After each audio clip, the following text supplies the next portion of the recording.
வணக்கம். இன்றைக்கி ஒரு நெக் டிசைன் இந்த மாதிரி ஃபஸ்ட்டு இந்த ஷேப்பில் கட் பண்ணி எடுத்துக்கோங்க. கட் பண்ணி எடுத்துட்டு லைனிங் மேலே வச்சுட்டு அடித்து திருப்பி எடுக்கோங்க. அடித்து திருப்பிட்டு இது மாதிரி 1 இன்ச்சுக்கு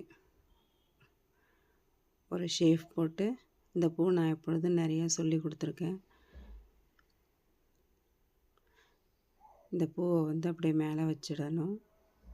அதுக்கு முன்னாடியும் நீட்டாக ஒரு கிளாத் எடுத்துகிட்டு மடித்து டிசைனுக்காக நம்ம ரோப் தயாரிக்கிறோம். கட் பண்ணி எடுத்துகிட்டு தச்சு முடிச்சுட்டு இது மாதிரி கம்பி வச்சு உள்ளே விட்டு திருப்பிக்கோங்க. திருப்பிட்டால் உங்களுக்கு ஒரு ரோப் மாதிரி வரும். இது நான் நிறைய வீடியோவில் போட்டிருப்பேன்.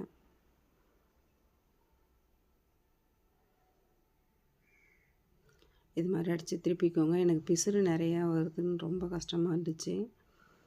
இல்லை நீங்கள் சாட்டின் ரிப்பன் கூட எடுத்துக்கலாம்.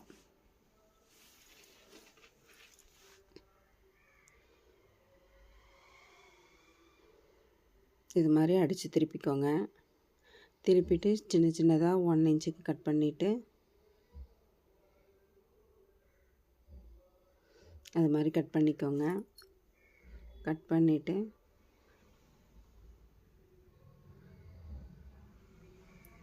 ஒரு 1 இன்ச்சு டிஸ்டன்ஸில்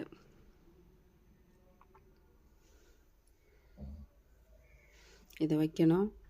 1 இன்ச்சு டிஸ்டன்ஸில் வச்சுட்டு மேலே ஒரு லேஸ் வைங்க. லேஸ் வச்சுட்டா உங்களுக்கு க்யூட்டாக இருக்கும். லேஸ் வச்சு முடிச்சுட்டு அந்தாண்ட சைடு வச்சுருக்கோம் இல்லையா பூவு, அதுக்கும் லேஸ் வச்சுக்கோங்க.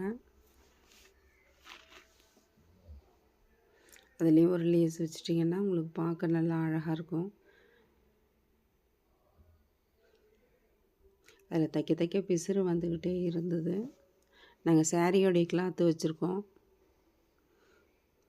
சாரியோடைய கிளாத்தும் வைக்கலாம். சாட்டின் ரிப்பன் இருந்ததுன்னா சாட்டின் ரிப்பன் வைக்கலாம்.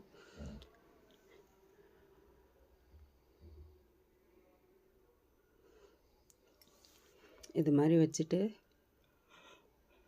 பார்த்து உங்களுக்கு ஒரு புது டிசைன் நீங்கள் தயாரிக்கலாம். வேறு ஏதாவது சென்டரில் சின்னதாக பூ மாதிரி செஞ்சு கூட வைக்கலாம்.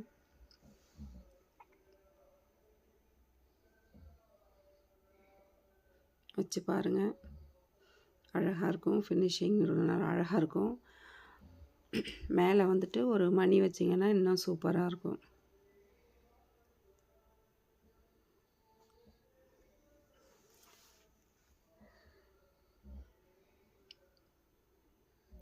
உள்ள ஒரு நாட் கொடுத்துக்கோங்க. அதில் நான் ஒரு சின்னதாக பூ செஞ்சு மேலே பட்டன் மாதிரி வச்சுருக்கேன். நீங்களும் இது மாதிரி செஞ்சு பாருங்கள். தேங்க்யூ.